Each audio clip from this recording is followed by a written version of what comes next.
ఈ నెల 18న తెలంగాణ బంద్. బీసీ బంద్కు పెరుగుతున్న పార్టీల మద్దతు. ఇప్పటికే బీఆర్ఎస్ బీజేపీ నేతల సపోర్ట్ పెరుగుతోంది. బీసీలకు న్యాయం చేయాలంటూ డిమాండ్ చేస్తూ ఉన్నారు.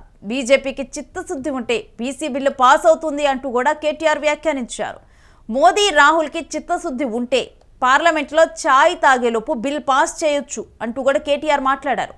ప్రజా ఉద్యమాలు జరిగితేనే కేంద్రానికి సెగ తగులుతుంది అంటూ కూడా కృష్ణయ్య వ్యాఖ్యానించారు. ప్రజలు కూడా పెద్ద ఎత్తున పోరాటంలో పాల్గొనాలి అంటూ కూడా ఆర్ కృష్ణయ్య మాట్లాడారు. ఈ నెల 18న బీసీ బంద్కు కూడా పిలుపునిచ్చారు. దీని మీద కూడా ఇప్పటికే బీఆర్ఎస్ రాష్ట్ర అధ్యక్షుడు ఆర్ రామచంద్రరావును కూడా కలవటము జరిగింది. అక్కడ కొంత వాగ్వాదము చోటు చేసుకుంది. అయితే ఇప్పుడు కేంద్రానికి సెగ తగిలితే కానీ ది బీసీ బిల్లుకు సంబంధించి కానీ ఏ నిర్ణయం తీసుకోరంటూ కూడా కృష్ణయ్య మాట్లాడటం వ్యాఖ్యానించడం జరిగింది. పెద్ద ఎత్తున కూడా ఇప్పుడు దీనికి మద్దతు లభిస్తుందని చెప్పాలి. బీఆర్ఎస్ కూడా మద్దతు ఇస్తూ ఉంది దీనికి. బీజేపీకి చిత్తశుద్ధి ఉంటే గనక ఈ బిల్ పాస్ చేయాలంటూ కూడా మాట్లాడుతూ ఉంది. ఇప్పటికే బీఆర్ఎస్ బీజేపీ నేతల నుంచి కూడా సపోర్టు లభించింది. ఈ నెల 18న బీసీ బంద్ జరగనుంది రాష్ట్రంలో. మద్దతు పలికిందని కృష్ణయ్య గారు నాకు చెప్పింది. బీజేపీ మద్దతు పలికితే బీజేపీకి పార్లమెంట్లో బిల్లు పెడితే ఎవరు ఆపుతారని నాకు అర్థం కాదు. మేము ఓటేయమా, కాంగ్రెస్ ఓటేయడా, ఎవడాపుతాడు? మద్దతు పలుకుడు అంటే ఇక్కడ కాదు కదా. ఒకసారి మోడీ గారి దగ్గర తీసుకుపోమన్నారు బీజేపీ వాళ్ళకి చెప్పు, మేము కూడా వస్తాం. మోడీ గారి దగ్గర అపాయింట్మెంట్ ఇప్పింది, మేమందరం వస్తాం. మోడీ గారు ఒక్కసారి అనుకుంటే దెబ్బకే అయిపోతుంది. తెల్లారి బిల్లు పెట్టచ్చు, స్పెషల్ సెషన్ పెట్టచ్చు, బిల్లు పెట్టచ్చు, ఒడిసిపోతుంది. అంటే నేను అనేది ఏంటంటే ఇక్కడిక్కడ కొట్లాడుకున్నాడు, ఇక్కడ యుద్ధాలు చేసుడు, ఒకళ్ళ మీద ఒకళ్ళు మాటలు చేసుడు, పొన్నం ప్రభాకర్ మమ్మల్ని తిట్టుడు, మేము ఆయన తిట్టుడు, పొన్నం ప్రభాకర్ మళ్ళీ అడ్లూరు లక్ష్మణ్ తిట్టుడు, మాధ్యాలు ఇవన్నీ ఎందుకు ఊకే? అల్టిమేట్గా ఏంటంటే రాహుల్ గాంధీ గారు మోడీ గారు వాళ్ళిద్దరికి కరెక్ట్గా ఉంటే, వాళ్ళిద్దరికి కరెక్ట్గా అనుకుంటే ఒక్కటే ఛాయ్ కప్పు ఛాయ్ తాగే లోపల ఒడిచిపోతుంది పని. దీనికి మనం చేయాల్సింది కార్యక్షేత్రం ఇక్కడ కాదు. ఇక్కడ బంద్ మీరు ప్రకటించారు, దానికి మా నైతిక మద్దతు ఇస్తాం, తప్పకుండా మీతో నిలబడతాం. కానీ అసలు కార్యక్షేత్రం ఢిల్లీ. ఆ ఢిల్లీలో ఒక జంతర్ మంతర్ ధర్నాతో కాదు. ఇది కాంగ్రెస్ పార్టీ చేసేది చిత్తశుద్ధి లేని శివపూజ లాంటిది. వాళ్ళకైతే చిత్తశుద్ధి లేదు, రాదు. రేవంత్ రెడ్డి గారి నాయకత్వంలో మాత్రం బీసీలకు న్యాయం ఎన్నటికీ జరగదు. ఇది వాస్తవం. ఎవరు అవునన్నా కాదన్నా మీకు కూడా తెలుసు, మాకు కూడా తెలుసు. సరే మీరు కెమెరాల ముందు చెప్పలేకపోవచ్చు, మేము చెప్పగలుగుతాం, మేము చెప్తాం. అయితే మీతో ప్రార్థన ఏంటి అంటే మీ అందరితో కూడా మీరు ఎట్లయితే ఇవాళ మమ్మల్ని వచ్చి కలిసి మా మద్దతు కూడగొట్టే ప్రయత్నం చేస్తున్నారో ముమ్మాటికి శాసనసభలో ఎట్లయితే మద్దతు చెప్పినామో 10 ఏళ్ళు ప్రభుత్వంలో ఉన్నప్పుడు కేసీఆర్ గారి నాయకత్వంలో ఎట్లయితే బలహీన వర్గాల సంక్షేమం కోసం చిత్తశుద్ధితో ప్రయత్నం చేసినామో కాంగ్రెస్ పార్టీ యొక్క మెడలు వంచేదాకా, బలహీన వర్గాలకు వాళ్ళు ఇచ్చిన ప్రతి మాట నిలబెట్టుకునేదాకా 1,00,000 కోట్లు ఇస్తామని చెప్పినారు. 5 ఏళ్లలో 2 ఏళ్ళు అయిపోయింది, 12,000 కోట్లు దాటలేదు. ఆ 12,000లో కూడా ఖర్చు చూస్తే మీరు లెక్క తీయండి దయచేసి, పెద్దలు ఉన్నారు, నాకు తెలిసి 8,000 కోట్లు కూడా దాటలేదు.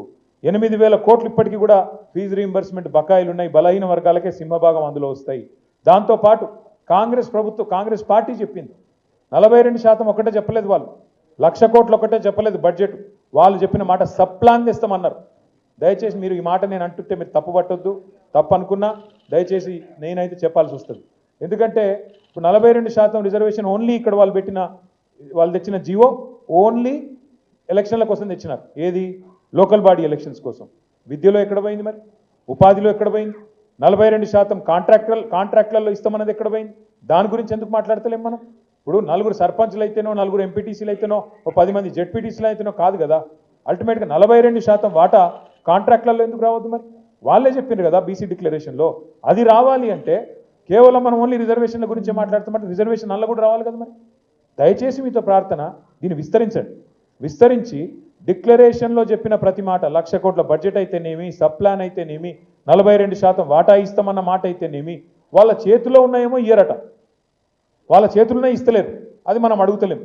42% ఇవాళ కాంట్రాక్టులలో వాటా ఇస్తా అంటే ఎవరు ఆపుతున్నారు? ప్రభుత్వం ఒక జీవోతో అయిపోదా? దానికైతే ఎక్కువ అడ్డం రాదు కదా, దానికైతే సీలింగ్ లేదు కదా, సుప్రీంకోర్టు లేదు కదా. దాని గురించి ఎందుకు మాట్లాడతలేం మరి? ఇవాళ రేవంత్ రెడ్డి గారి ప్రభుత్వం 2 ఏళ్ళు అయిపోయింది. 42% వాటా కాంట్రాక్టులలో బలహీన వర్గాలకు ఇస్తే ఎంతమంది బాగుపడతారు?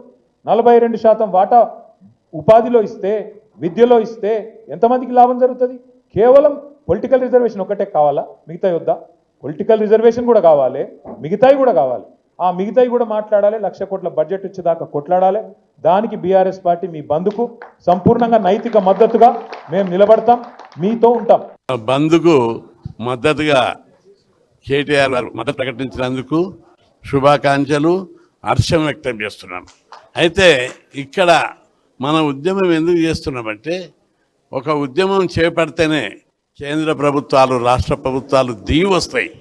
ఇప్పుడు తమిళనాడులో వాళ్ళు అక్కడ 3 రోజులు బంద్ చేసారు, పార్లమెంట్లో షెడ్యూల్ పెట్టాలని, 9th షెడ్యూల్లో పెట్టాలని.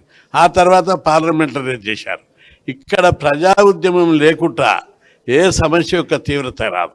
ఉదాహరణకు తెలంగాణ విషయంలో తీసుకుందాం. తెలంగాణ యొక్క అప్పుడు అనేక ఉద్యమాలు జరిగినాకనే పార్లమెంట్లో పెట్టారు, ఒకేసారి పెట్టలేదు, పార్టీలు దిగిరాలేదు. ఎందుకు చెప్తున్నా ముచ్చటంటే, ప్రజా ఉద్యమాలు ఎప్పుడైతే బలంగా జరుగుతాయో అప్పుడే ప్రభుత్వాలు పార్టీలు దిగొచ్చి మనకు మద్దతు ఇస్తారు. ఈరోజు బీసీ ఉద్యమం ఇప్పుడు జరిగేది కాదు, 50 ఏళ్ళ నుంచి ఉద్యమాలు చేస్తున్నాం, వేల సార్లు ధర్నాలు చేశాము. హాస్టళ్ల సంఖ్య పెంచడానికి కానీ, గురుకుల స్కీమ్ పెట్టినప్పుడు కానీ, ఫీజు రియంబర్స్మెంట్ పెట్టినప్పుడు కానీ, స్కాలర్షిప్లు వచ్చినప్పుడు కానీ, లోకల్ బాడీ రిజర్వేషన్లు ఎన్టీ రామారావు పీరియడ్లో పెట్టినప్పుడు కానీ అనేక ఉద్యమాలు చేసిన తర్వాతనే ప్రభుత్వాలు కన్విన్స్ అయ్యి ఏర్పాటు చేశాయి. అందుకే ఈ ఉద్యమం యొక్క ప్రభావం కేంద్ర ప్రభుత్వం శకదాలుగా పార్లమెంటుకు, అన్ని పార్టీలకు, అప్పుడే ఈ పార్టీలు ప్రభుత్వాలు దిగొస్తాయి. రేపు 18వ తారీఖు నాడు వారు బంద్ను పిలిపిస్తూ ఉన్నారు. ఆ బంద్కు భారతీయ జనతా పార్టీ పూర్తిగా మేము మద్దతు పలుకుతున్నాము అనే విషయాన్ని కూడా ఈరోజు ఇక్కడ తెలియజేస్తా ఉన్నాను. జై బీజేపీ. ఏ ఒక పార్టీ అయితే బీసీలకు న్యాయం చేస్తానని చెప్పి కామారెడ్డి డిక్లరేషన్ చేసిన తర్వాత మేము ఒకటే మాట అంటా ఉన్నాం, మీరు చేయలేని పని మీరు ఈరోజు మా మీద దోస్తూ ఉన్నారు. ప్రజలలో బీసీ కులాల సంఘాలు, ఓబీసీ సమాజం ఈరోజు గమనిస్తూ ఉంది. ఈరోజు భారతదేశంలో భారత ప్రధానియే బీసీ. భారత ప్రధాని బీసీ కాకుండా బీసీ కమిషన్కు రాజ్యాంగ హోదా తెచ్చిందే భారతదేశ ప్రధాని బీజేపీ ప్రభుత్వం. ఈరోజు ఉపరాష్ట్రపతిని చేసింది కూడా బీసీ ఒక నాయకుడిని, సిపి రాధాకృష్ణ గారిని.